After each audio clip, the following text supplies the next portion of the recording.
So Worldwide Entertainment presents The Raw Side of Things TV. Bam bam on the beat, baby.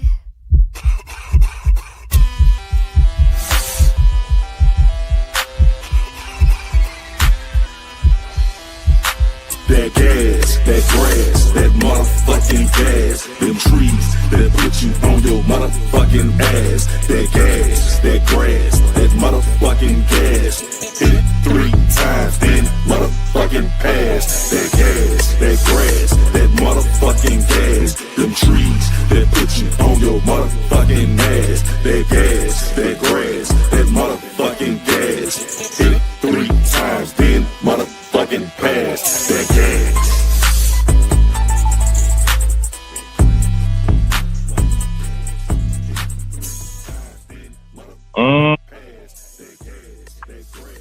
Boy, it look like we back. Oh shit, we back, baby. You know what I'm talking about? Hey, it's the raw side of things, man. We are back in the motherfucking building. As you see, I'm outside because a nigga damn near homeless. I need somewhere to stay. You feel me? I'm just saying, we back in this motherfucker, man. Y'all niggas tripping. Y'all thought we were about to goddamn stop, nigga. What? Did you think we was about to stop, nigga? You got like, oh, the way fucked up. I mean, oh, the way fucked up. I mean, if you thought we were gonna start this shit and stop, nigga, no. It's 2025. It's time to go live. Fuck you turn around. God damn it. Shit. We in the building, man. I have Sir Bam to the motherfucking pow. Bam on y'all stinging there. Hey, yeah, I'm back in this motherfucker, man. You know, man, talk shit, swallow spit, you know what I'm saying? Sitting back like a Cadillac on 4 flats, you know what I'm saying? Slipping and sliding, peeking and hiding, sneaking and gigging for weekend to weekend. No long, strong cocaine, just on that Mary motherfucking Jane. Whoop, yeah. Had to get the other shot in my brain, you feel me? I feel the same way. Thank you. Yeah, man, we in the building, man. And we like to start the show off on a little something positive. I know y'all used to the super shit talk of the day. That's coming, goddammit, because you gotta take a shit. You know, ain't no escaping from taking a shit. But we're gonna start it off with Monday motivation for the Raw Side Nation. Yeah, nigga, that rhyme, don't it? Monday, I said, I'm saying, say like my granddaddy, you know, that nigga ain't had no teeth. Say like my granddaddy, Monday motivation for the Raw Side Nation. You know what I'm saying? Yeah, this Monday motivation for the Raw Side Nation.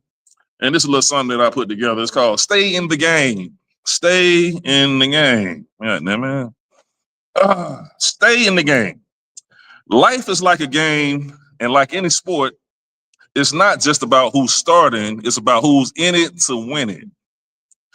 See, even if you're on the bench, you're still a winner, because the real losers, they not even inside the motherfucking stadium.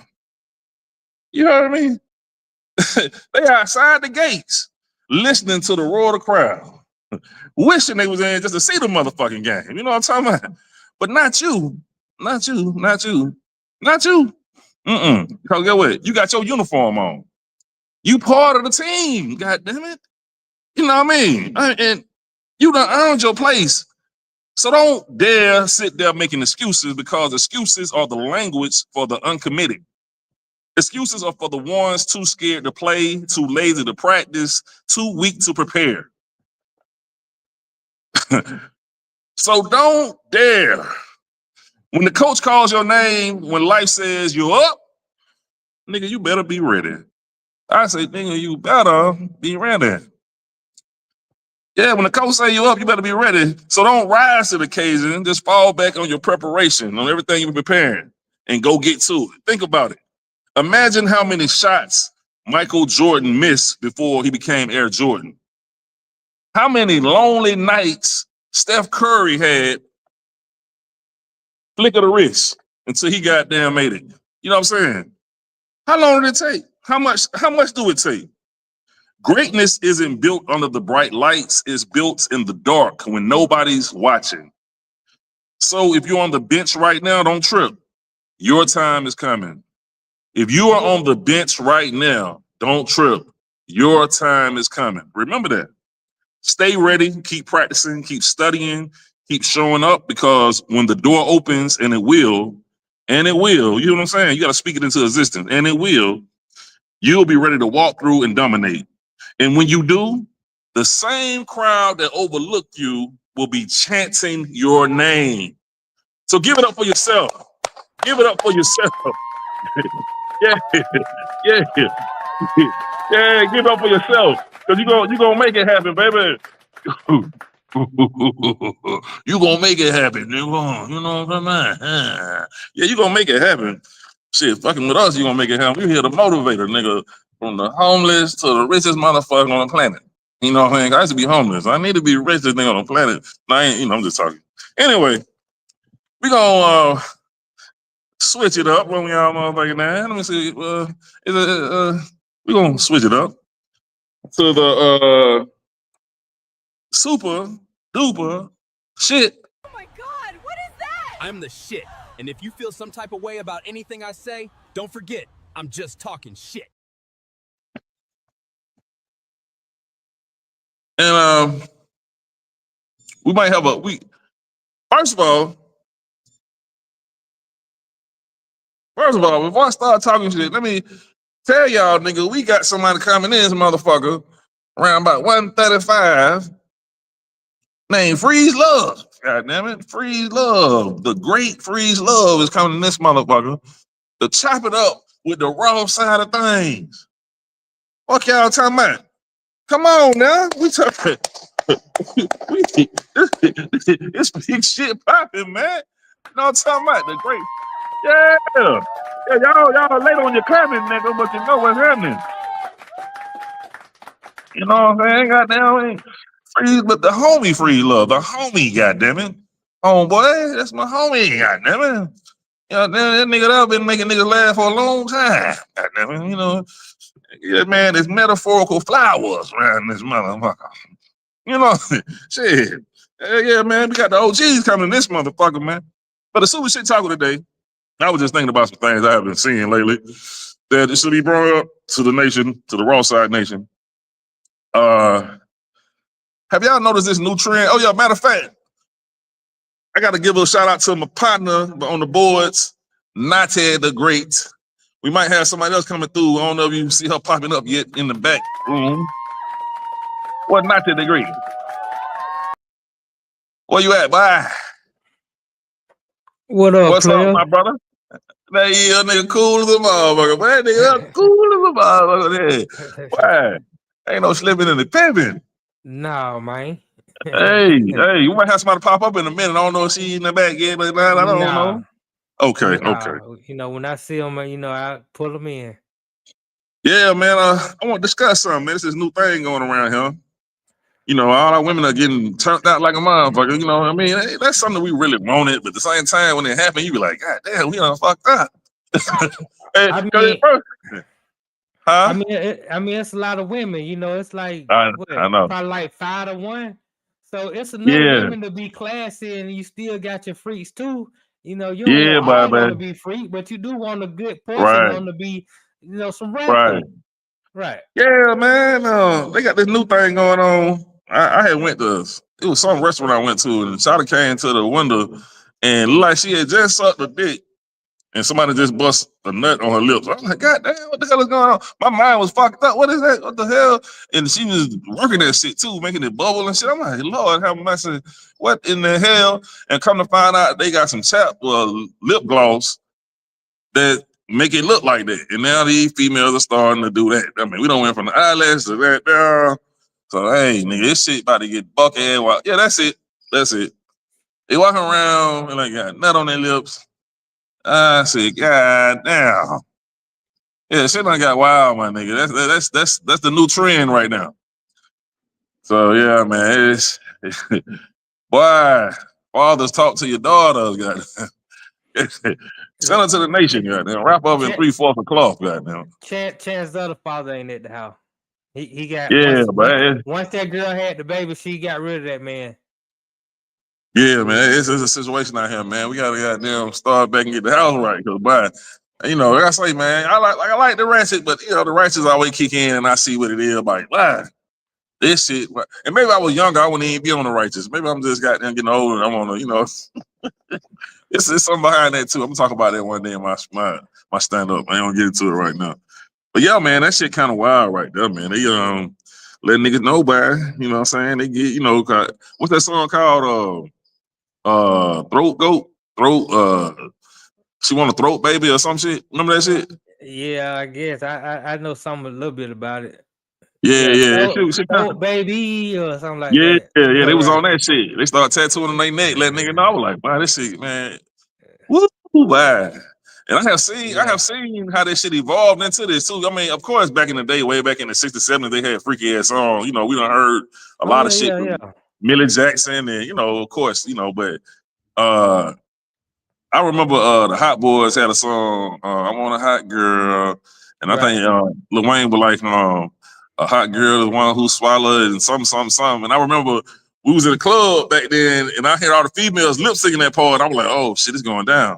You feel me? Because I remember at one time, like when Lil Kim came out, they were like, nah, we ain't with all that shit. She sucking all that dick and but they was still sucking dick. But I'm saying it wasn't as popular. Right. Then Monique and some more start getting on stage like, if you don't do it, another bitch gonna do it. You better suck that dick and this do. Next thing you know, it became popular for females to talk about it, and they got more open. And now it's nothing. It's like it don't even surprise nobody. I remember when Jerry Springer had us goddamn like, what the fuck? Now, little kid might be like, man, that's some bullshit. You feel me? Right. So the world I got extra turned out, man, and perverted, man. But I just see over time how, you know, it got freakier, and you know.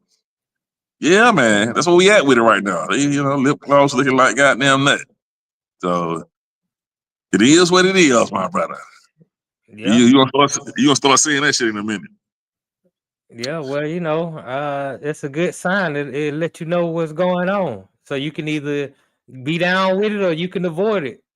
Right. But at least they ain't tricking you no more. Yeah. We're gonna talk about that too on another show too. There's some other shit I want to talk about. I'm gonna make that a whole subject. But yeah, man, that's wild. That's a new trend going on with the ladies and shit. You know, and they also been putting the little pad down to make the pussy like it goddamn like it's a knot down now. You know what I'm saying? They doing a little thing like some little pussy print. The pussy print man they doing. So it's a lot going on with the women. You know what I'm saying? BBLs, fake titties. Well, you know, man, they gotta do what they gotta do, man. They gotta throw themselves out to the wolves, man, because they gotta try to compete for what's out there. And you know, unfortunately, it ain't much out there, so you gotta compete for whatever it is out there. Yeah. I already know. Like I said, you know, nigga be with that shit at the same time, be like, God damn. But yeah, man, besides that, what else been new, man? Anything new with you? Man, you already know what time it is, man. Same suit, just reheated. Yeah, man, we gotta get it out here, man. A lot of good shit coming for the show. First of the year. You know what I'm saying? We should have us goddamn location, you know what I'm saying, to change the whole scenery up and, you know what I'm saying, elevate on them people, man, show them what it is. I see a lot of people subscribe. Please subscribe. If you're watching this shit, go on subscribe right now. I know you're going to forget. Subscribe, hit like, leave comments, you know, say something good, say something bad. We need it all, goddamn it. But I see people, they starting to participate. We get more participation. That's a great thing. You know what I mean? You know, start off rough, but it's been a good beginning because we got a lot of celebrities that are stepping in saying they want to come on the show and we the underdog, and that's good to see. You feel me? So things are looking up, man. They looking up, man. You know what I'm saying? Right. Wrong side of things. Oh yeah. Have you ever had a female you was fucking with take a shit with the door open before you fucked her? Before? No, not before. Not before. Yeah. Then you've been months in, almost a year in the game. But not before. No, I ain't never had nothing like that happen. I got your own girl, Lakeisha. Lakeisha is in the building, man. Maybe she done done something like that. This motherfucker, man. You can ask her if she done done something like that and how that worked out. So well, Lakeisha, my partner. This is my partner. Man, this is my partner, man. This is my partner right here, man. She always had my back. Man, the girl had my back since goddamn day one. She's been A1. What's up, man? Nothing much. What's going on? I thought I'd jump on real quick, see what you got going on. Man, we talking about, bro, we talking about that. Oh, man, I don't know, man. You gonna trip on Well, it. I heard the last question, and I ain't answering that, but no, that's nasty. Oh, you think that's nasty? Which yes, one? I only heard the last question. Talking about the lip gloss? No, girl taking a poop, I guess. I don't know, but no. Okay, so, okay. Cause I had a female one time. It's like after we fought, she went and did that, and I was like, "This okay." You feel me? Like, okay, this is a bad bitch. Then she don't give a fuck. I don't know. For some reason, I kind of respected it. You feel me? But before, Okay. I think before it'll be different. Like before, you be like, God damn, take a shower. It just changed the whole. What you think? That dude, like, could you take a man who did that to you? Like a man that go take a shit? No, I don't even think about it. But no, that's. I hope he clean. I mean, we all do it, I guess, right? But I know, that's what I'm saying. But these that's how comedy is. You analyze shit and see what makes people uncomfortable and things they don't want to talk about. And they're like, oh, that's the good shit. That's what is the good shit. Well, this is the wrong side of things, huh? Your title says it all. And this segment is called the Super Shit Talk of the Day. So you know what I'm saying? Okay. Yeah. But yeah, man, we were talking about that. No, cause my homeboy had to talk about that female, and then I was like, wow, okay, But so I had a female do it afterwards, But yeah, man, and also they got this new trend going on, where the females got this lip gloss that look like it's nut. Have you seen that? Oh God! Oh my God! No. Yeah, man. Yeah, man. It's going down. I had went to some sick of these women out here just doing stuff like that. I'm gonna be real. So nah, that's disgusting. That's what I'm saying. It's getting crazy, man. This girl, she was making it bubble. I'm looking at her, she just blowing bubbles. And I said, wow, it's getting crazy out this motherfucker, man. Yeah, shit crazy. From the lashes to the bonnets and now that's terrible. Yeah. That shit is goddamn buck wild, yeah. And then you got it's a lot more going on too. It's some other shit I seen. They got the eyelashes on the toenails. Yeah, I've seen those. That God damn it. I mean, come on, man. When will it stop? You know what I'm saying? That stuff though. What population is wearing that stuff? It's these young girls, right? You right. It's all about where you ain't gonna go in it's all about where it's at in the hood, I guess. Because I haven't seen that, but that's terrible. And if you are wearing that, stop. That's not cute. That shit done went from the BBLs to this. Nigga, Sir Mix-a-Lot did this shit. He started it. I think Sir Mix-a-Lot started that BBL. You think he started it? Remember that shit, that Baby Got Back shit? I remember that. I grew up on that, Yeah, when that came out, I remember I had talked to this white boy, and he was like, yeah, we play that every time. Cause at the time, white girls didn't have no ass shit. So he was like, every time we have a wedding or something or a party, they play it and the white girls get mad as a motherfucker, right? So they started getting them asses first. Yeah. Oh, well, yeah, I know. First it was drag queens first. It was drag queens first, but then the white girls, white girls start doing it. And white girls was doing everything first, from the weaves to the butts to everything. Yeah. They was doing that first anyway, but they kept it. But that's the difference, though. To me, my personal opinion, they kept it subtle. Who? We doing too much. You know what I'm saying? You can't get no. Huh? Who kept it subtle? I feel like the white women, when they started doing it way before it was, they kept it subtle. Nobody did, But now they going crazy though. But now the white girls going crazy too. They really didn't know. Yeah, right. They had the weaves in their hair. Did they really, now we just doing too much. And I'm not saying this because I got my own, but but come on, ladies, let's take it back some. Just you could be cute. You got to be ratchet and ghetto cute. That shit's rough out this motherfucker. It's rough. It's rough. But you know what? If they wearing it, somebody like it. Somebody out there saying, "Oh, you look good, shawty. You this and you that," and that's boosting their head up, and they keep doing it. Right. Look who's telling you that. Look who's telling you that looks good. Man, what's next? Goddamn it, that shit crazy. So, they get older. They get older. It's gonna be some situation. Them BBLs and shit and all that, it's gonna be some situations with these old ladies out this motherfucker. It's gonna be a whole lot of. It already feel rough and hard. It already feel hard. It don't feel soft at all. See, it don't feel soft. It don't. It be hard. They just like it the way it look, huh? Is that what it is? Is it because y'all like the way it look, but then when you touch it, you're like, sometimes you be like, okay, you know what I mean, but you gotta make sure, like, bitch, let me see your baby pictures from the time you were born to when your titties first popped out. You gotta make sure she got there around this motherfucker too, right there. Yeah, a lot of trick bags around this bitch. You don't want none of that to happen. So yeah, it's all kind of bullshit going on, man. But I'm glad you came on this motherfucker, man. Yeah, I was gonna represent. It took me a minute. I'm out here running errands today. It was cool earlier. Now it's hot, and I got this sweatshirt on, representing Atlanta.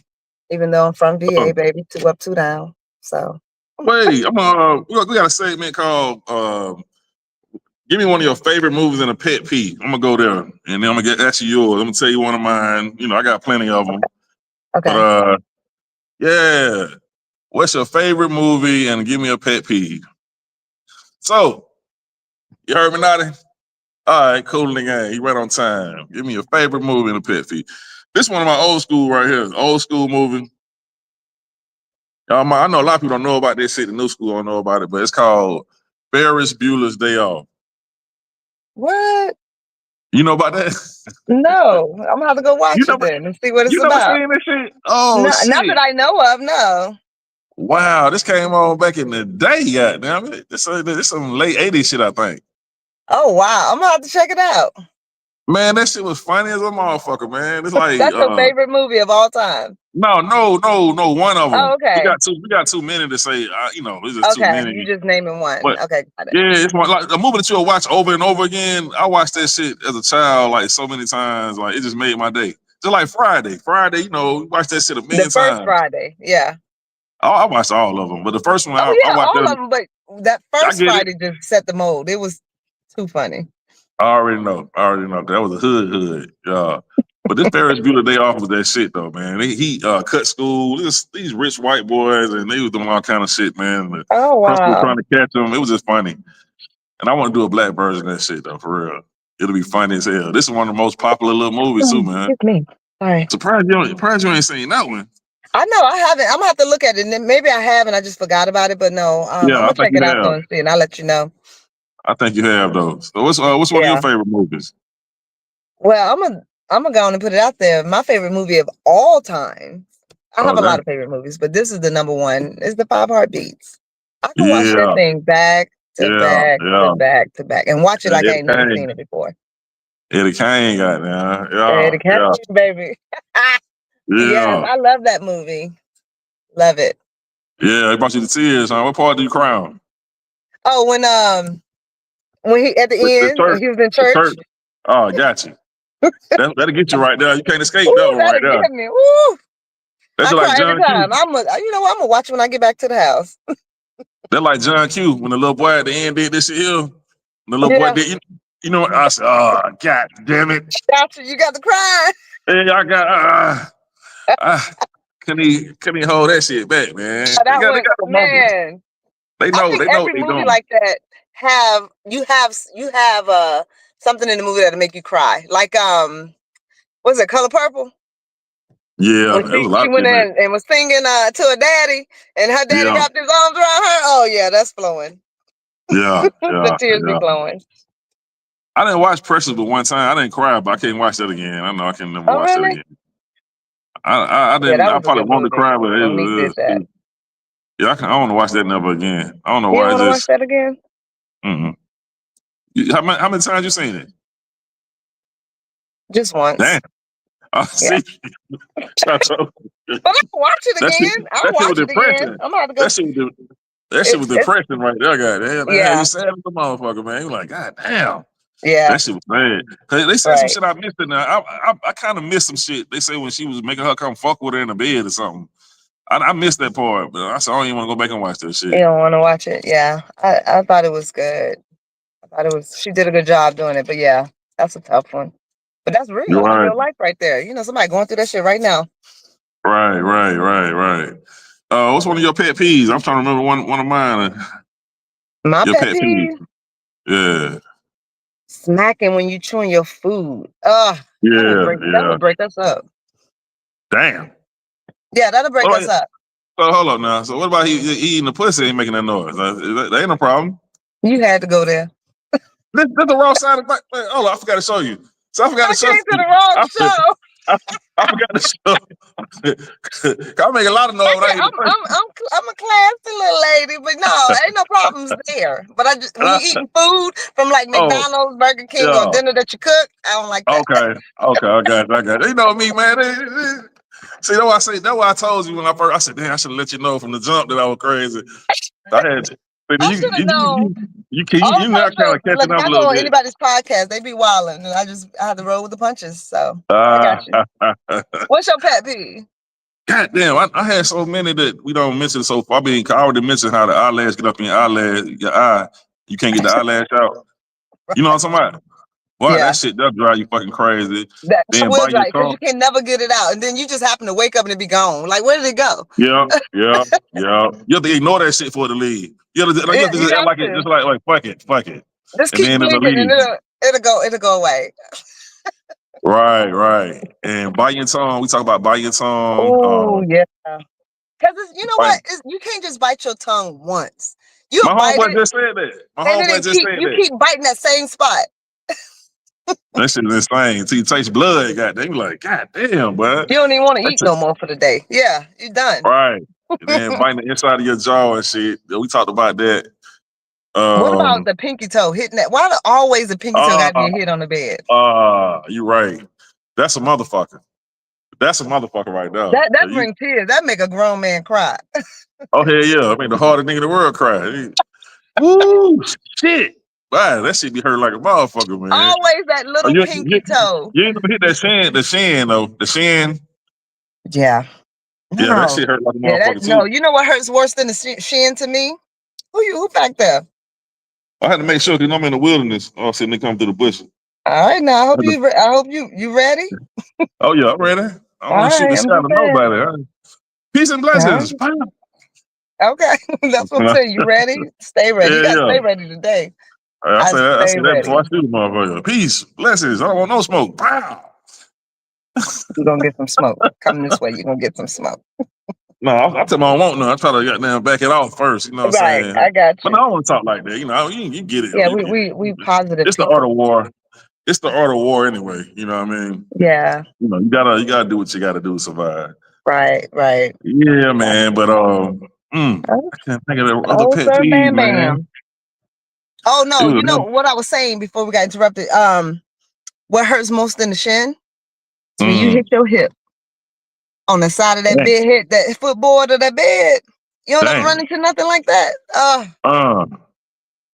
I'd be ready to cut my throat. Catch that trolley horse while you fucking in the back of that thigh. That's it. Well, that's it. The girl thought her pussy was so good. I said, no, don't move it. No. So I'm about to have a heart attack at the same time. But that shit was rough. Nigga, that was what? That trolley horse got there. You did not want to stop. Shit. Your mind don't know what to do. Is it good or bad? You still in the pussy. Yeah. Funny. Yeah, that trolley horse is more. Trolley horses. Yeah, that's hard. That's some of the worst pain in the motherfucking world, man. That should have been up and start doing some shit on your head, goddamn. You're like, yeah, it'll take you out.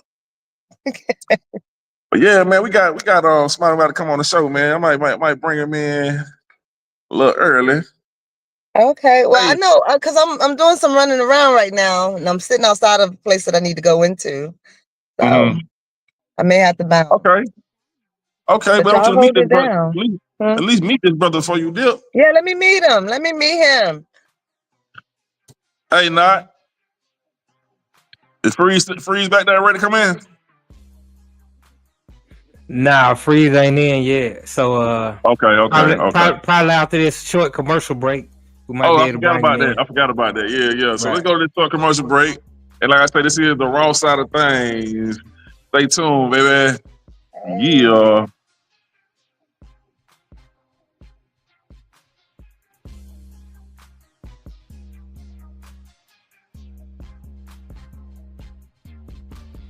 Sports fans of Real Talk and Hoops Insight, stay in the game with NBA legend Sam Mitchell. Now you can show your love for the In the Game podcast with exclusive merch from the In the Game online store. Coffee cups, caps, grab bold t-shirts, cozy hoodies, sleek thermal drinking cups, and more. It's all with that signature Sam Mitchell swagger. Visit InTheGameStore.com today and get in the game with Sam Mitchell, because it's more than a show. It's a lifestyle. Again, it's the raw side of things, you know what I'm saying? You know what I'm saying? And he'll smoke with Mary Jane, no longer Snow Kane. I don't have to say that shit, 'cause y'all need me thinking because I do my stand-up shit and talk about Snow. You think I'm still doing it. No, nigga, that's the past. Anyway, check this out. I need you motherfuckers to subscribe. There's going to be some problems by next summer. If I go viral, I'm going to turn back to the old me. And you don't want to see that. I'm be like these YNs out here. You know what I'm talking about? For real, nigga. I'm going to come out of retirement on y'all motherfuckers, man. I'm just fucking around. I ain't trying to get locked up, nigga. You got me fucked up. Hell, yeah, man. My partner Kiki, you know what I'm saying? She came through to chop it up. I guess she done dipped that. She had to make her run, you know what I'm saying? Do what she had to do. But, yeah. So, I got Freeze Love. He's finally in the building, so I'm gonna let you get the introduction. Also, we have the beautiful Nima Cat is in the green room. So what? Let me know how you want to run it. Hey, tell Nima to come on in this motherfucker with a fine ass. Come on in here. Come on in here so we can introduce Freeze Love, goddammit, and give him a round of applause. Introducing first the great Nima Cat, the great Nima Cat. What's up, guys? You made it. You made it. Damn. I almost forgot about you. I started watching Netflix. Oh shit. Yeah, I'm glad you got that. Remember, I said shit. Yeah, man, it's all good, man. We're gonna bring Freeze Love in this motherfucker, man, and talk that shit to this brother. So we talking about the great Freeze Love. Come on. Yeah. God damn it. That's what's up. What's up, baby? How y'all doing? What's up? Yeah, there you go. There you go. He got a little bit. Huh? Yeah. Freeze Love, what's your ethnicity? I'm sorry. What did you say? What's your ethnicity? Sorry about that. That was my alarm.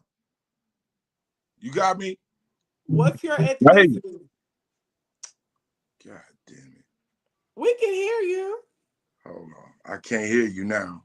Oh, yeah. You might have to start over. There you go. Hello. Can you hear me? Yes. Can you hear us? Yeah. My alarm went off to tell me that I'm on the show. Okay. So I have a question, man, since you're here now. Yeah. What's your ethnicity? Blacker than black. I can see that. I can see that. I'm indigenous. I'm indigenous. 5 generations mixed on both sides. Okay, what state you from? I'm from Los Angeles, California, born and raised. My mother, God rest her soul, my mother was from the south side of Chicago, 48th and King, the low end. And my father, God rest his soul, was from Omaha, Nebraska. Okay. Yeah, the west side. Hey, Bam. I'm sorry. I probably didn't. No, you good. Good. Hey, listen, people. That's how we do it. Yeah, people want to know that all the time, and I want it to be known. So anytime someone asks me, I get to document it again. I'm black. My birth certificate says Negro. Okay. Yes. I'm black, y'all, and I'm black, y'all, and I'm bigger black, y'all. And being that ICE is locking fools up, I need all the documentation I can get. Yeah, they might scoop you up. Hey, come on back. Yeah, so Freeze, they don't approach you with deals like with movies for being a Puerto Rican and a Mexican, right? Absolutely. Yeah. Puerto Rican, Mexican, Arab, whatever. And hey, this is my thing. We're all people. Everybody's I don't care what race you are. I'm not one of, when you start talking about race with me, come on, man, you're talking about a European invention. Europeans invented race. God didn't invent race. God invented people. Man was the one who started putting labels and separating and all that. So when you get down with that, to me, you falling under somebody that didn't. Look, black people invented so much. Why do we gotta follow something that somebody else invented? Okay, I have something to say about that. Did you want to do an intro for him or something, Sir Bam Bam, before we get deep in discussion? You want to tell your followers who Freeze-Love is, what he does? Yeah, we're gonna come back to it. We're gonna come back to that. All right. We're gonna come back to that.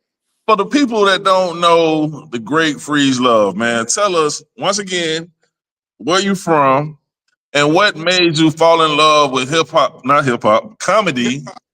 Hip-hop. Yeah, I know hip-hop. I know you a hip-hop nigga too. But comedy, and when did you know it was on and popping? Like, when did you know, like, man, I'm in here? Like, what role they gave you, or when did you know, like, man, I'm all the way in the game? We go ahead and tell the story, bro. Yo, okay. So my name's Freeze-Love. I started professionally in entertainment business in way back, 1987. I signed my first professional deal with Profile Records as a rapper. And I was a part of a group, AWP, out of LA. And I even when I started rapping, my whole concept was I'm gonna be a rapper that raps about funny stuff. I'm gonna make all my rhymes about bagging. Like, you know, I would see a group of girls and I would just go in. The girl in white, boy, she's a fright. The girl in yellow can't get no fellow. The girl in green can frighten Halloween. You know, and mind you, we talk about 80s, the early 80s. So the only kind of rap voice that was prominent for the whole culture was Curtis Blow, and the DJ voice of rapping like this and saying like that, a hip hop. You know, we was all into that. You weren't a real rapper if you didn't have that voice down. I like it. In the place to be. Yeah. All of that. I like it. That was that shit though. That was that shit. Version of that be? Huh? What would the female version of that be? Well, Roxanne Shante. Finesse and Sequence. Don't forget Finesse and Sequence. You know, Hey DJ. You know. Yeah. Involved in hip hop from the very start. Don't ever try to, you know. So people need to know that from the very start. Finesse and Sequence was the first females that were really putting it down. Then you go into their names? Finesse and Sequence. Finesse and Sequence. I'm gonna have to do my research on them. That's dope. I'm glad you said that. Yeah. Because female hip hop is a big thing right now. I don't know if you know. Females are running the rap game right now. Yeah. Hey, you know, the rap game right now is, to me, is so huge. It's full blown global now. You got cats in India rapping.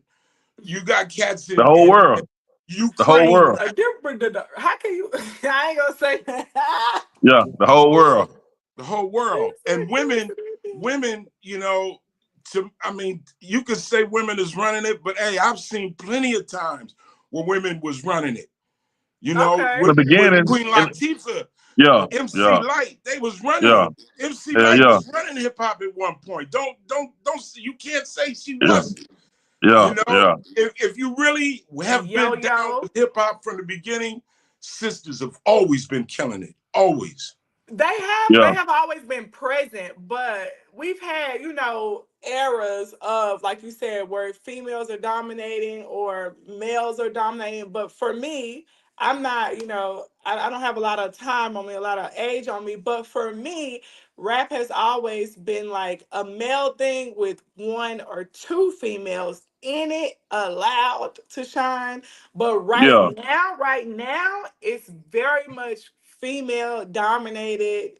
Well, in the early, well, in the 80s, you know what he talking about? It was more females rapping, but now all the women want to rap.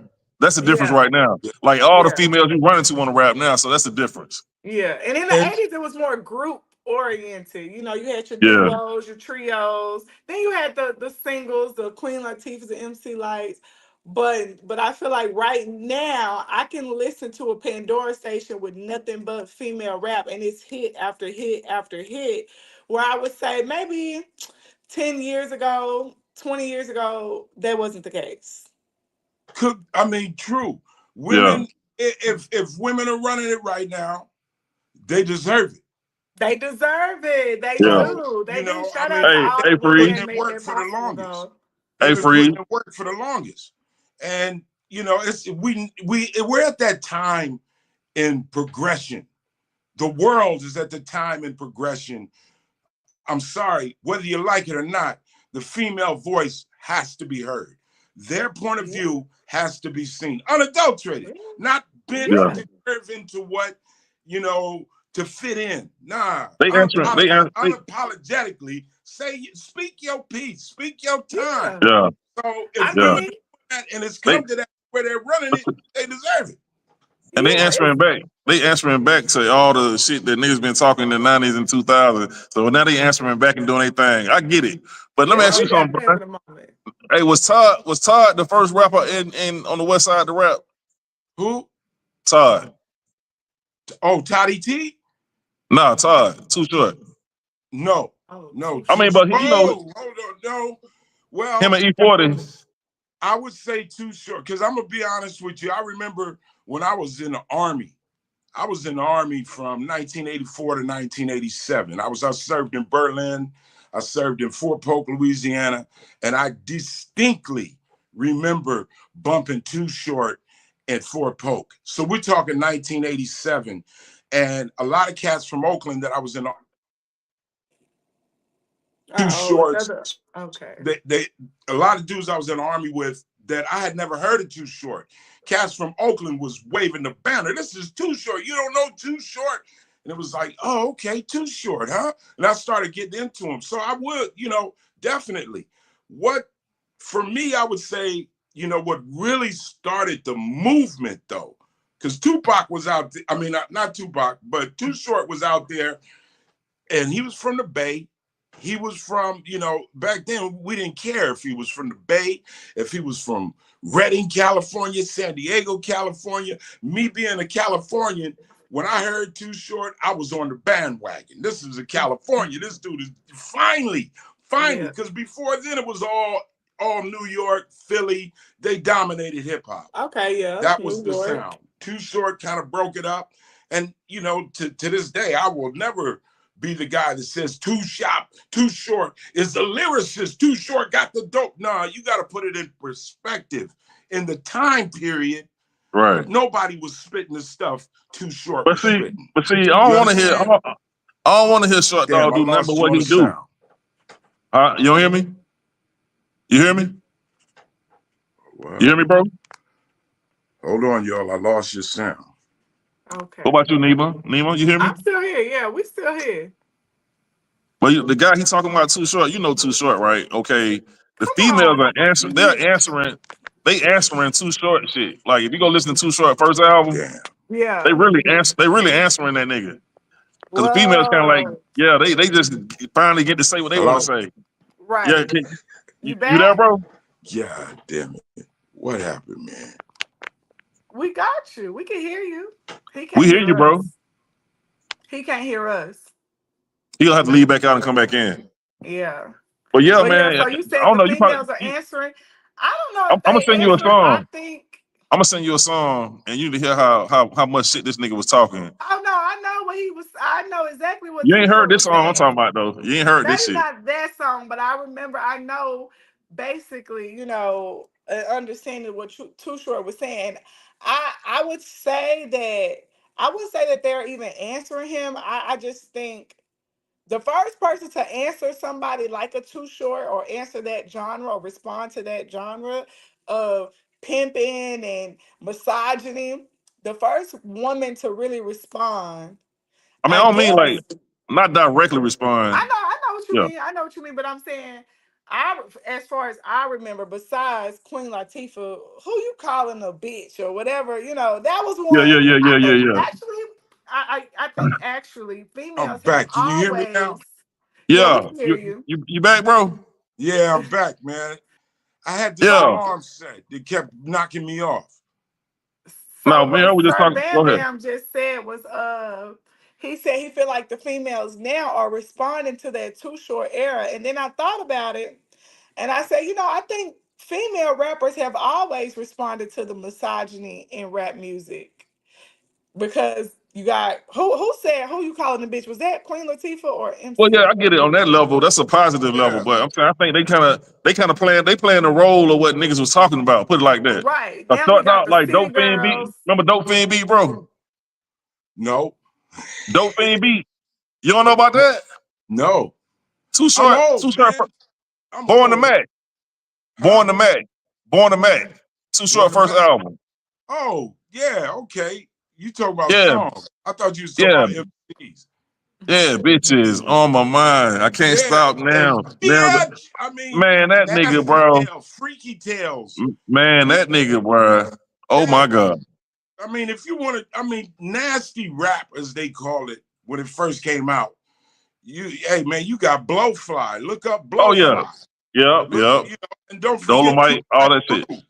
2 Live Crew. It was a lot of, they were trying to eliminate hip hop. C. Dolores Tucker, they were trying to make it illegal to rap. Yeah. No, we can't. You will be thrown in jail if you come up here and rap. That kind of stuff was going on. Politically, they were using real political powers to try to silence hip hop. And they were using stuff like laws of cats, there was a time in hip hop where if you weren't looping beats, it wasn't considered real. That was part of the culture, to sample and all of that kind of stuff. Okay, we gotta get back to you, my brother. Okay. All right. Tell us when did you start? What made you want to get into comedy? And how did it start? And when did you know you was in the game? Okay, so I started in 1992. I literally left a rap studio and went to the Comedy Store on a dare. I went to the Comedy Store in Hollywood, California, and it was my first time ever doing stand-up. Eddie Griffin saw me. Eddie Griffin, yo, you got this. I want to put you down, and he did. He put me on. I was his opening act for like my first 7 years. Oh, but wow. Before that, even before I was in my first 7 months of comedy, I landed a role on House Party 3, ex-con. Where I say, you come up in here smelling like butt crack, nigga, now. All of that. And AJ Johnson. That was you? That's me. Yeah, I've been around. Hey, I'm also Hector. Hector from Malcolm and Eddie. Yeah, Malcolm and Eddie. Yeah. What? That was you too? Yeah, that's me. I was also on the Hughleys. It's Freddie Griffin. I worked I worked for DL Hughley on the Hughley TV show. I was in Baby Boy. I was the Muslim that said break bread, brother, break bread. Wow. I've been in a gang of stuff, man. Hey. I was in Showtime, Robert De Niro, Eddie Murphy. That was a huge movie that was a huge flop. Right. but I would say when it kind of really hit me is my mom came home. This was after I told them, I said, yo, I'm in a movie. They was like, oh, okay. Because LA, there's a lot of people in movies. No big deal. They was like, you in a movie, huh? They was thinking an extra, something like that, I guess. Right. And I said, yeah, I'm in a movie. It's called House Party 3. And my mom was, oh, great. That's great. A couple of days later, she said, I saw you on the bus today. I was like, I wasn't on no bus today. She said, on the side of the bus. They got your picture on the side of the bus. I was like, out and I saw the House Party 3 posters, and sure enough, I was on the side of the bus, me and AJ, and I was like, wow, this is something here. Because don't forget, just 7 months prior to that, I just started stand-up. So, 4 or 5 years in the game as a rapper, going from this label, went from Priority Records to Profile Records to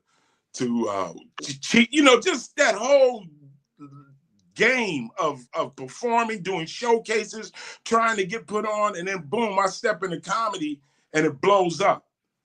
I was in a movie. I had a big role in a movie.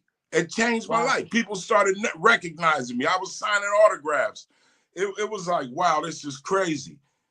And it just was, I was in a movie. I was touring with Eddie Griffin. I was at the top, I did Def Jam. I was on Def Jam where I was like, I'll be here tomorrow, bro. Like the Marlboro cigarettes. And, I was doing What was it like touring with Eddie Griffin? Because he is a very, I would say, he does like political woke comedy. His comedy is very strong, legendary. So what was it like being matched up with one of the giants in the game that early on, and just did his style of comedy affect your style of comedy? Or in retrospect, I will say that some people put you on to get you out the way. Okay. They put you on their team so they don't got to worry about you being on the other team. Okay. All right. Now, that being with Eddie Griffin for me, first out the bat, that was such a valuable lesson of comedy, of learning the craft of stand-up. Eddie Griffin really, really showed me how to flip this game and how to be a comedian, how to be a writer, where to get your material, how to take your real life and put it into comedy. For that, I'm in debt for Eddie Griffin forever. He taught me a lot, but I also got to the point where I felt that I was becoming a threat and I had to get shoved to the side. I had to go and find another place, but that's part of the game. You understand? So much, this is a craft. Stand-up comedy is a craft. The only way you learn it, you don't learn it from a book. You don't learn it from a video. You don't learn it from watching it. The only way you learn stand-up is by practicing it. Being on stage in front of a real audience. I don't care if it's 2 people in that audience. I don't care if it's 20,000 in that audience. The craft is the craft. And the only way to learn it is firsthand.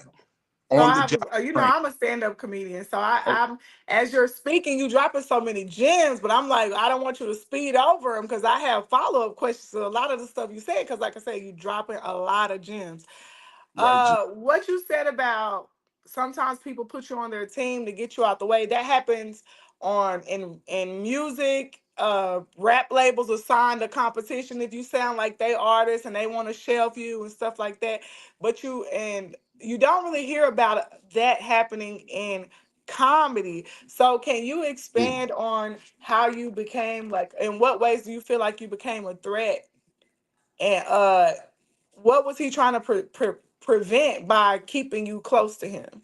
Well, and two parts of that too. Add on, what made you start doing the voices? How did you figure that part out? And I know that's one of your secret. That's one of your secret weapons. That's your superpower. Yeah, and honestly, that superpower was with me from a child. I got that from my pops. My pops used to come home from work and he would tell the story of his day, and he would put everybody's voice as who he was talking to. He's like, man, I got to the parking lot and here comes Sanchez. Oh, Mr. Farmer, why you not drive me? Why you took the bus today?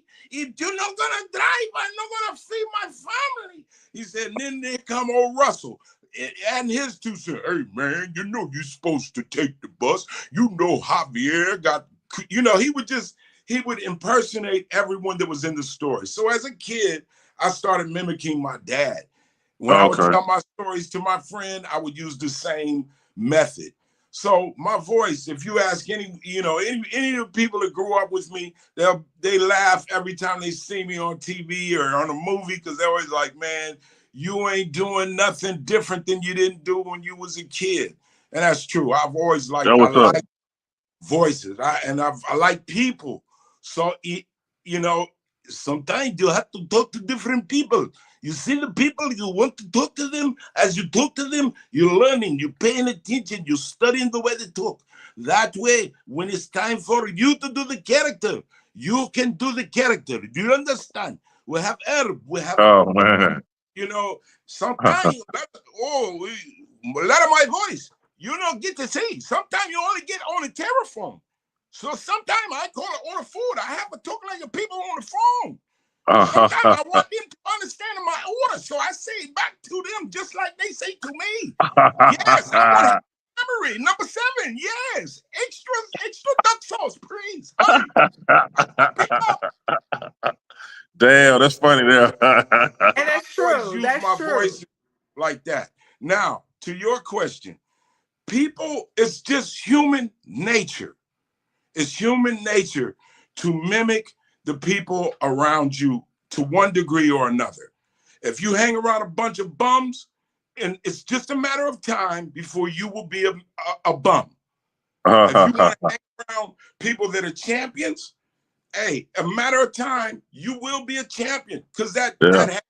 So what I mean is, I'm a young dude, don't know nothing about the game of comedy whatsoever, but I just stood a room up. I just lit that mug up. I didn't even know what I did. Here's Eddie Griffin. He's at the top. He's coming up. He sees how this game is all clicked up. You got a group of guys over here, you know, Alex Thomas, Daryl Heath, Chris Spencer. You got another group of guys over here. Man, what's my man's name? Arnez J. And whoever. It's just different cliques. Yeah. So Eddie was like, yo, this dude is fire. He's like, how long you been doing this? I'm like, I just started. He's like, I don't mean the room. I mean comedy. I'm like, I just started. Tonight was my first time. He was like, come here. I got you. You on this team.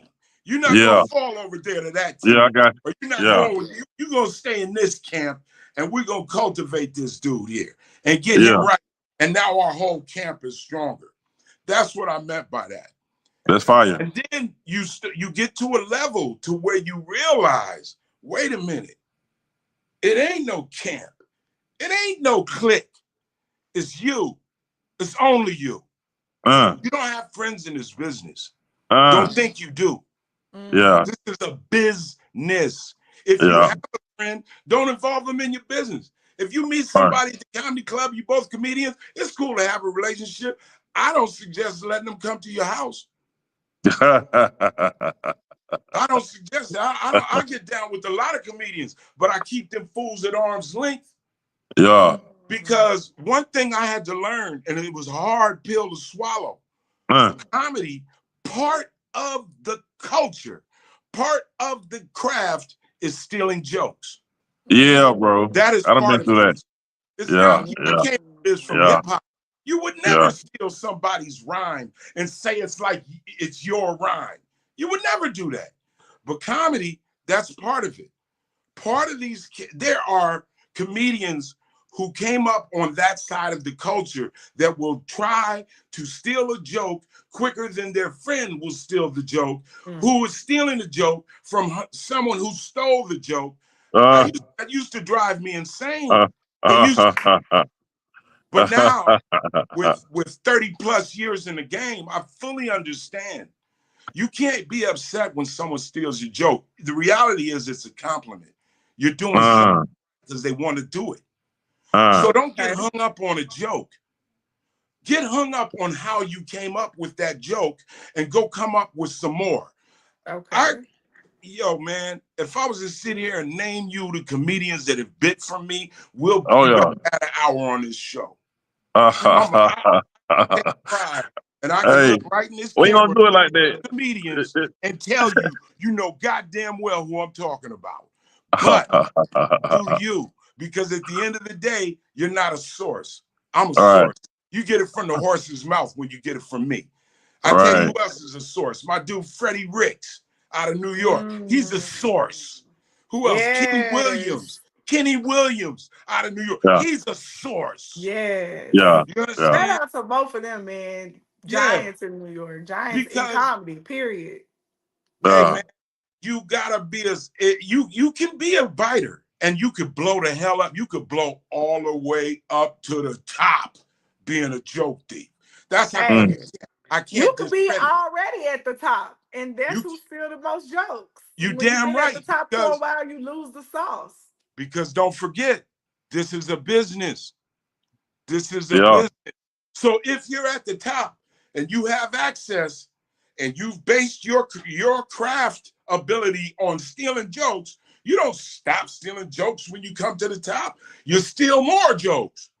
God damn. And you get down, and I'm not knocking it. I'm not, because guess what, man? There is room for everybody. There really is, especially if you're Black. They got us thinking, oh, this is one little keyhole that we can fit into. That used to be at a time, but it's not that anymore. Yeah. That's been blown out. Only thing that's stopping you now is you, whoever you are. Don't let no one can get in your way. You don't have to worry about the joke thieves. Keep creating jokes. Keep creating jokes. So when they say one of my jokes, and don't get it twisted. There's certain rooms that I may go into, and I'll see certain comedians. Okay, I say in my head, blink. Okay, we only doing old stuff tonight, because I ain't got time to get mine off on my new joke. Yeah. You just gotta. If you're in long enough, you know who's doing what. You stay away from them in that aspect. A lot of times now we are, and I don't mean to cut you off. We are. You have to post yourself doing the joke. Hey, that's how you lock it down. That's how you lock it down. You lock it down, but on the real, they still gonna steal it. But at least now you got proof.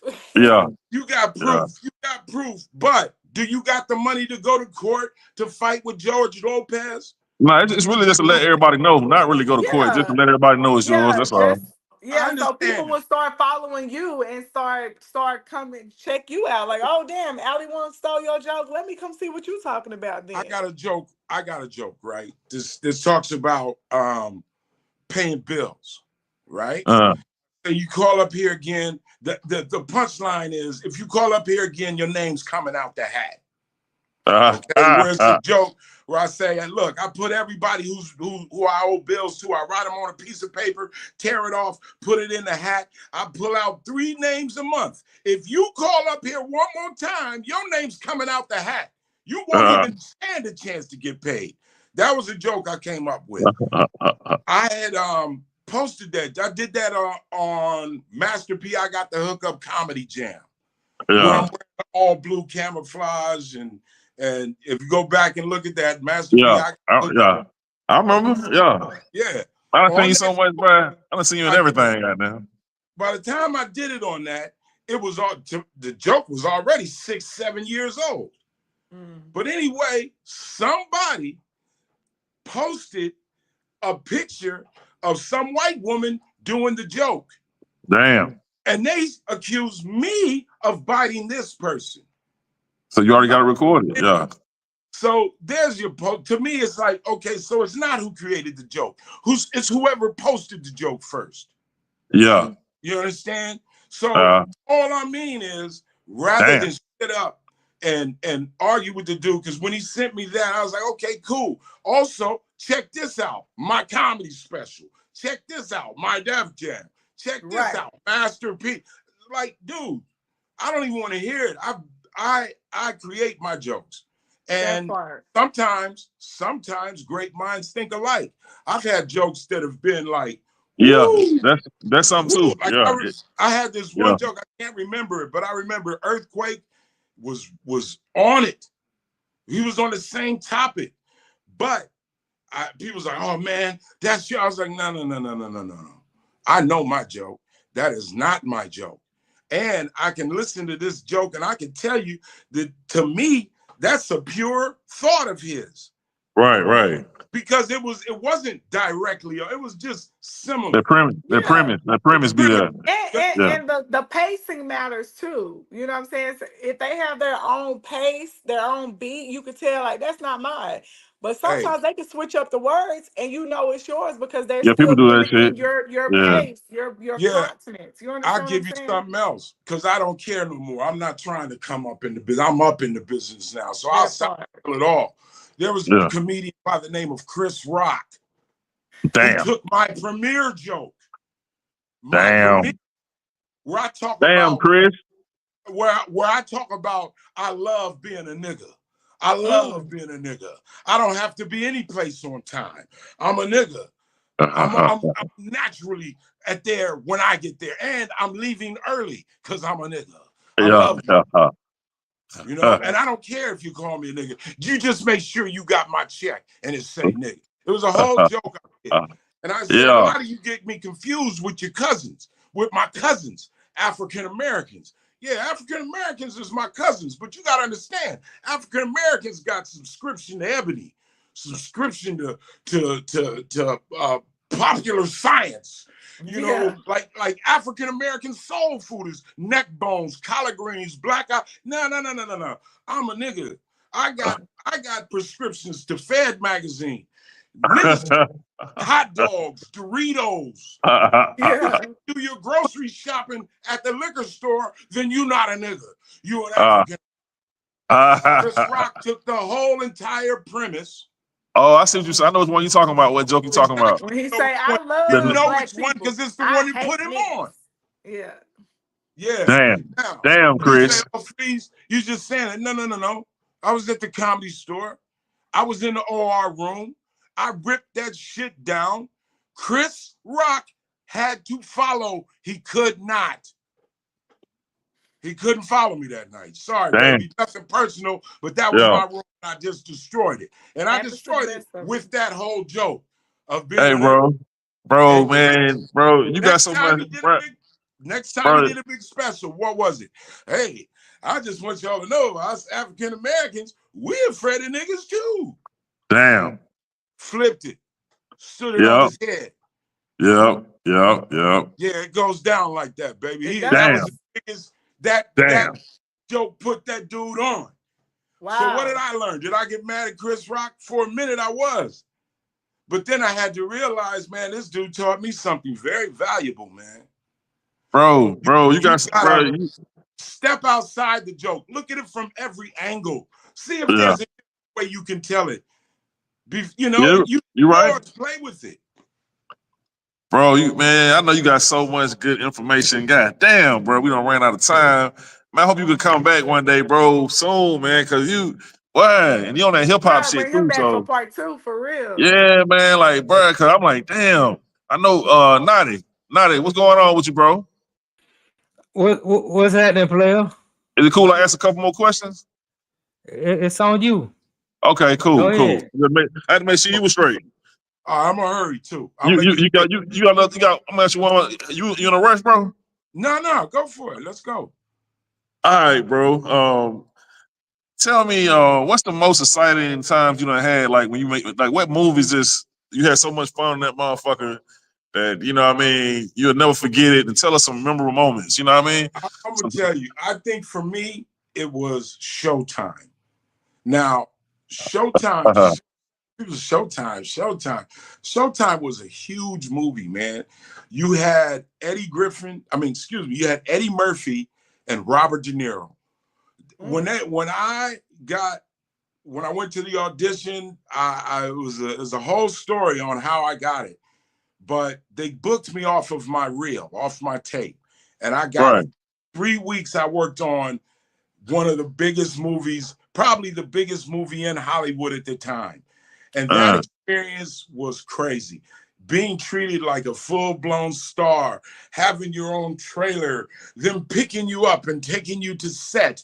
It was really a crazy, crazy experience. And then when the movie came out, hey, here's the point. When the movie came out, every scene that I was in except for one was cut. God damn it. Which happens often. And mind you, I was complaining. I was at the premiere complaining, like, man, they cut me out of every scene. I was talking to my man, what's my man? God rest his soul. He passed away. He was on the Steve Harvey show. Mario, he was killed in LA tragically. He was an actor. My dude that played on Steve Harvey show, Romeo. He played Romeo. Yeah. Yes. I was with God him. Damn it. We did the premiere together, and we was in the movie together. We worked the whole movie together, and I said, man, they cut me out of, they only left me in one scene. And he said, bruh, they cut me out entirely. Damn. Yeah. Rest in peace, man. Hey, rest in peace, man. Mario, man. But that's part of the game, man. You have, I think it was a good lesson that you really got to understand. You got to leave this stuff on the stage. Once you do it, it's done. Forget about it. Go think about doing it next. Don't get all wrapped up into what it's going to be or what it can be. Because let me tell you, I was like, man, this is it. I'm on. I got a scene with Robert De Niro. I got a scene with Eddie Murphy. Man, it's on. No, it's not on. It's not on. You got a long ways to go. This is man. Enjoy the journey, Enjoy the journey. It's truly about the journey. The destination, hey man, that's not promised. The journey is real though. Was it? I know, rest in peace, Malcolm, man. But was it? Did you recognize any tension on the set? Recognize any tension? That set was nothing but tension. Nothing but tension, man. Let me tell you. Malcolm and Eddie. Jamal Warner. Malcolm Jamal Warner is a good dude, man. A real good dude. Eddie Griffin is a good dude. A real good dude. Both these brothers was good brothers. The only thing was they was opposite type cats. They were different type people, okay? You have Malcolm Jamal Warner who had the experience of working with Cosby, the experience of learning television for 10, 15 years by the point that show started. That's wealth of knowledge that we really need. And then you had Eddie Griffin, who was raw talent, raw funny, raw energy, okay? Putting those two together, it could have been stupid great, or it could have been stupid tense. Ours was stupid tense. If you talk too much to Eddie, Malcolm might get upset. You talk too much to Malcolm, Eddie might get upset. And I'm gonna tell you, I was on that show for 2 seasons. And you was fine as hell. I just want to let you know that. You heard it. You heard it, right? What'd she say? You were fine as hell. I just want to let you know that. Oh wow, thank you so much. You had all the ladies feeling some type of way. I was, hey man, let me tell you, I was on that show, and these guys, I'll never forget this because I knew it was a wrap, baby. You know how the TV shows, before they tape the show, they introduce the cast to the live studio audience, right? Well, they said, playing the role of, so-and-so is Karen Molina White. And they was like, hey, I'm playing the role of so-and-so with so-and-so and so-and-so, hey. They said, playing the role of Hector is Freeze Love. And the audience went nuts. Now, mind you, the reason they went nuts wasn't just because I was there and I did a good job, but also because this character of Hector represented a huge demographic, which was the Latin demographic. They didn't know they had that demographic with that character until they heard that explosion. They went nuts. The producers got happy, and he looked at each other and they looked at me, and I knew from their reaction that my time show was limited. We gotta get this light-skinned pretty nigga out of here. Exactly. Exactly. And I'm gonna tell you, hey man, this light-skinned, dark-skinned stuff for me, because in my family, we got black as night and yellow as piss all the way, every spectrum of my family. So I purely yellow as piss not to be on that.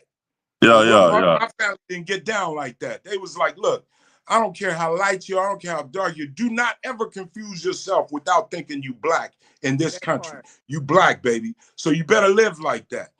And that's how I didn't get down. I don't, the whole light skin and dark skin, that stuff. I didn't in Hollywood. That's where I've had the biggest problems, because you're talking about another group of people that dictate what we are. Let me ask you a question about that, bro. Let me ask you a question about that. I'm hearing that they not even letting the dark-skinned girls in the club, at these certain clubs out there in Cali. Man, let me tell you, when you talk about Cali, that could be so true. That could be so true. And then you go down the block and they're not letting fat girls in. Then you go up the block, they're not letting dudes with dreads in. Who cares? I'm like this. If they don't let you in, fuck them. I heard about that shit. I was like, damn, they still doing that shit? That's crazy. Man, and you come back and light their ass up with a bunch of dark-skinned people, whatever it is, man. We can't stand for. We got to be unified. We got to have it back, because anytime there's a crack in the wall, you better believe that crack is going to be exposed, and they're going to enter at that crack and split the whole wall apart. So I say be unified, man. I don't care what color, you know. And that's real talk. Oh, light skin, dark skin. That's not us. That's somebody else putting that in our mind, and we roll with it. I'm not with exactly. It. I know. I know. You on the real shit though, bro. Yeah. Man, I'm gonna be honest. You know, you touched on something that really has. I remember one time, me and Charlie Murphy, we was in Houston, because I toured with Charlie Murphy for 8 years. I wrote for Charlie Murphy. I toured with him. We created together. I created 4. We were tight. That was my dog. For eight years, we did 2 world tours. I went from Finland, Norway, Glasgow, Scotland, Reykjavik, Iceland, all the way to Australia, to Melbourne, Australia, Sydney, Australia, to Auckland, New Zealand, all with Charlie Murphy. We went around this world, lighting it up. We was killing it. And what to me, what really put a lot of that to the end was in Houston one night. We was at the Houston Comedy Club. We had great shows. It was after the show. We were supposed to be out of the green room. It was like 3 o'clock in the morning. We were supposed to be done with the green room. We were supposed to be in the car going back to the hotel, but we was hanging out in the green room, drinking, laughing. And the manager said, Charlie, there's a girl out here that wants to meet you. And Charlie was like, is she fine? And he's like, yes. He said, tell you what, bring her in then. Because if she's fine, then I want to meet her. We all laughed. The broad came in, she saw Charlie. Oh, you were wonderful. You was great. Oh, you made me laugh so hard. And she turned around and she saw me. And she said, and you, oh my gosh, you were phenomenal. And I know it's because you're light skinned. You're She said that? She said that? Yeah, she said that. Yeah. And I was like, what?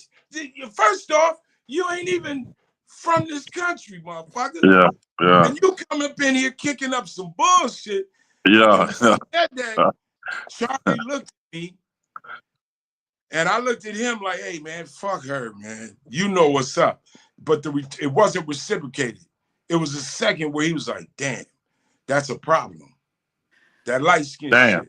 You know why, Freeze? Because being, light brown myself, for us, like you said, we don't think about it. We don't care. But it's kind of a pain and a shadow, no pun intended, that they carry for a long time. It's something that they've been aware of. When you're dark skinned, you've been compared to light skinned people, and you've had to be the underdog for a long time. So when you finally make it to stardom, here come that old boogeyman from your past, your insecurity sneaking up on you again. So it's a bigger thing for them than it is for us. Well, and see, here's and back to what I'm saying.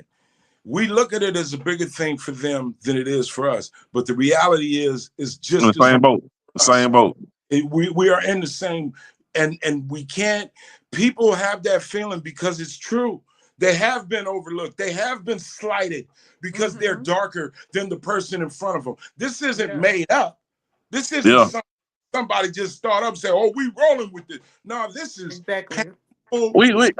Our people deal with all kind of bullshit when it comes to slave mentality, from light skin to dark skin, good hair, bad hair, up north, down south. I mean, we got so many, divisions, then religion.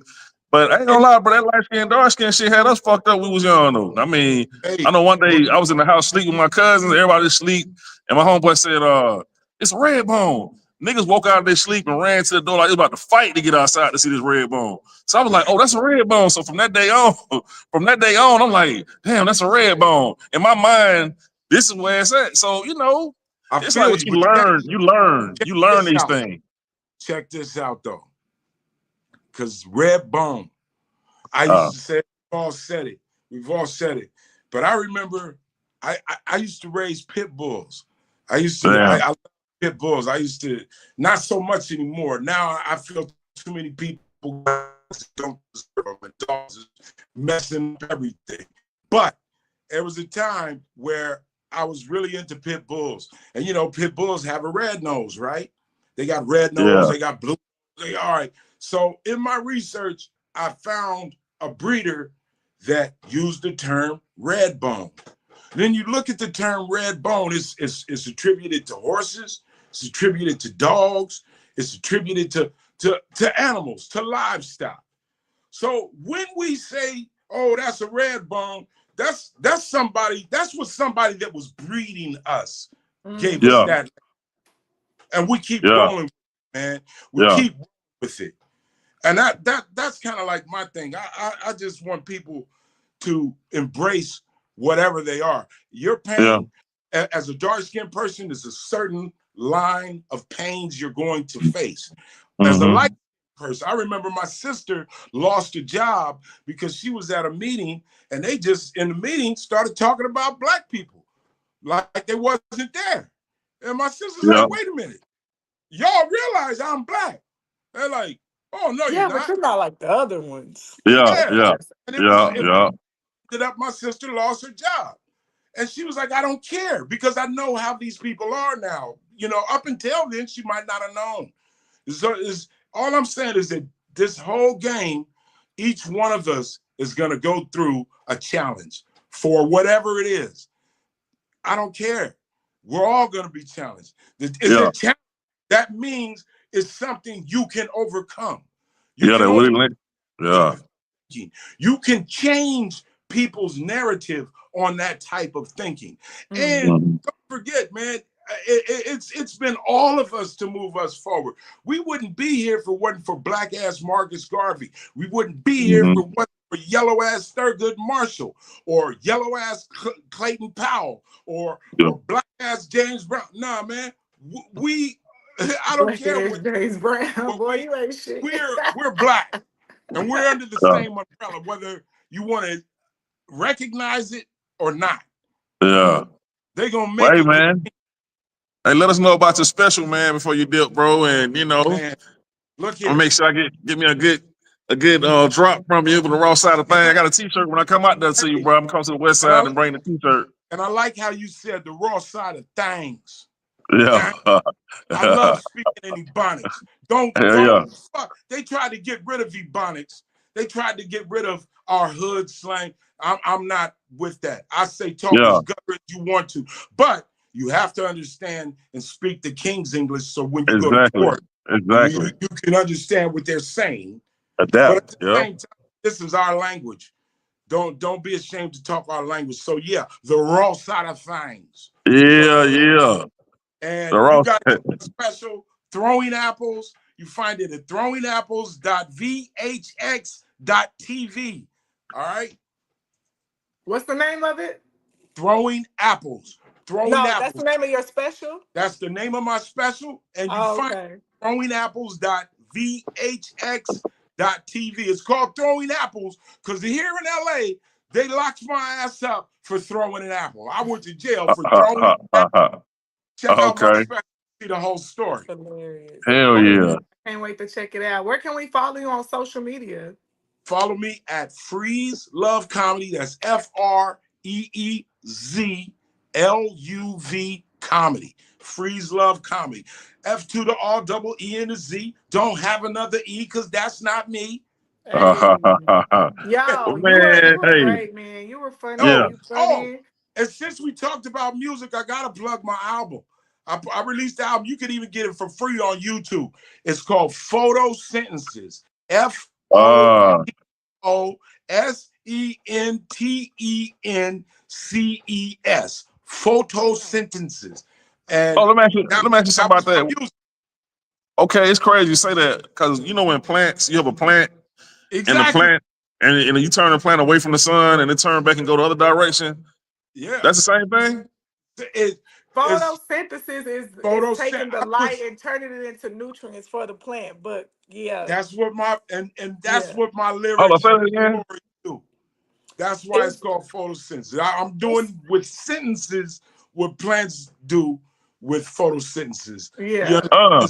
Play on words. I was smoking a gang of weed. If you like trees, you gonna love my album because I blow it. I can't wait to listen to it. I bet it's dope. I'm gonna go listen to it today when I take my little bag. It's a comedic comedy album. If it makes you smile, I won, baby. Because I hit it from a comedian. I'm gonna sing you something, bro. I'm gonna sing you something. I got something for you. I got a verse for you. Hey, you already made me smile just thinking about Hector. I'm like, oh, that was him. Thank you so much, man. Hey, man, I appreciate you coming, man. Messing with the underdog, man. You know, the raw side of things. I'll make sure I bring the shirt to you. Hey, I stay with the underdogs. I did a whole tour called the Underdog Comedy Tour. I like young comedians. I love y'all, man. I want y'all to keep staying. Love you, bro. Keep getting it in. Don't let nobody detour you or put you on a different. Do you, man, and don't be ashamed or afraid to speak your truth. We need it. Unapologetic, real truth. Man, I appreciate you, man. Once again, with the great Nima-Cat, with the great Freeze Love, raw side of things. I am Sir Bam to the motherfucking bam on y'all staying there. You already know how we do it. Till next time, we'll stay in tune. Hey, much love. Appreciate you, bro. Man, that was great.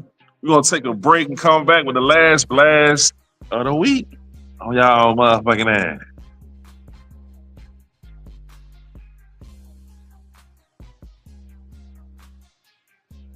Again, it's the raw side of things, you know what I'm saying? You know what I'm saying? And he'll smoke with Mary Jane, no longer Snow Kane. I don't have to say that shit, cause y'all need me thinking cause I do my stand-up shit and talk about Snow, you think I'm still doing it. No, nigga, that's the past. Anyway, check this out. I need you motherfuckers to subscribe. There's gonna be some problems by next summer. If I go viral, I'm gonna turn back to the old me, and you don't wanna see that. I'm be like the YNs out here, you know what I'm talking about? For real, nigga. I'm gonna come out of retirement on y'all motherfucking man. I'm just fucking around. I ain't trying to get locked up, nigga. You got me fucked up. Mm-hmm.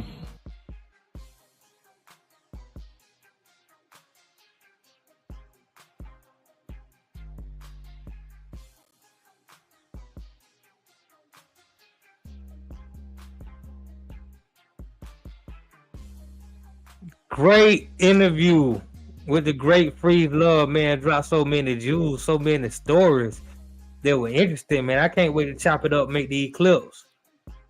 Sir Bam Bam, okay, we got him back. Yeah, man. The great Freeze Love, man, came through this motherfucker, fucking with the raw side of things. We got us a good drop. You heard me say how you broke it down?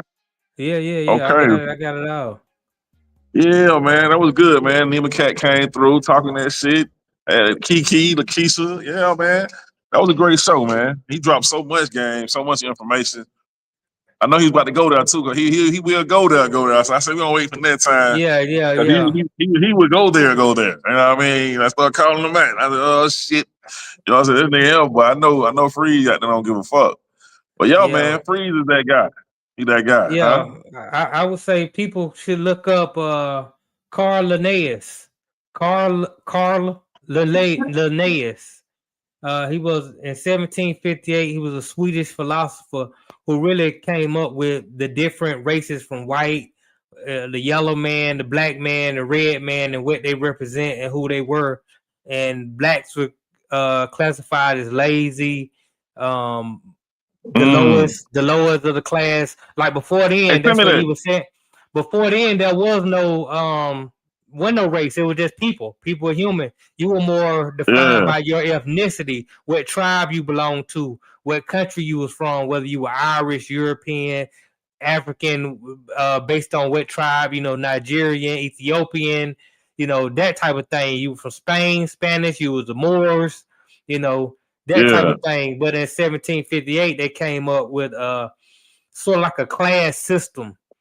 And that class system kind of put people where they were based on the color of their skin. So like he said, oftentimes we let a white folk dictate who we are, how we think, what we're gonna do, what our limitations are, and those type of things. And we got to break that spell, because that's just a spell that's been cast on us using words. Hey, send me that name too. To who you just said. 'Cause I don't know, it was in a book called Sold on Ice, I think. So send me that. I want to get on the information, do some research on it. Right.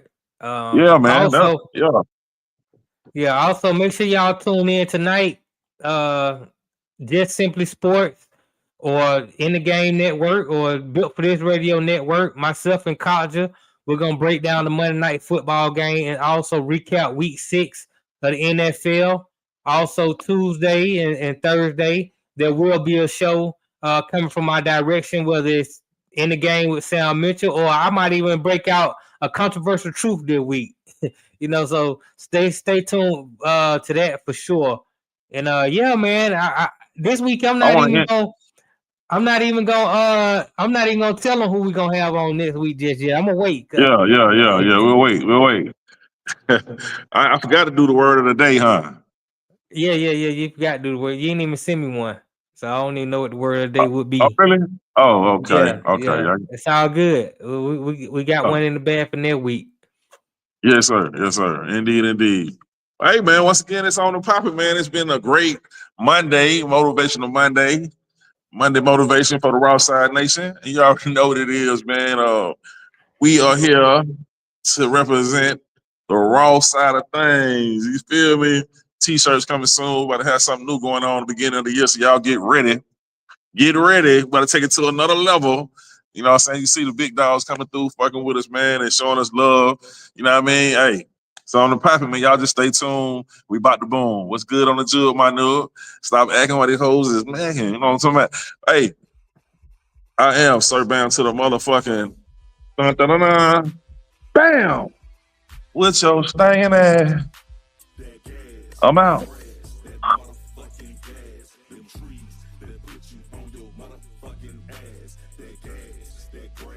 So, thanks for watching. Please subscribe to the channel.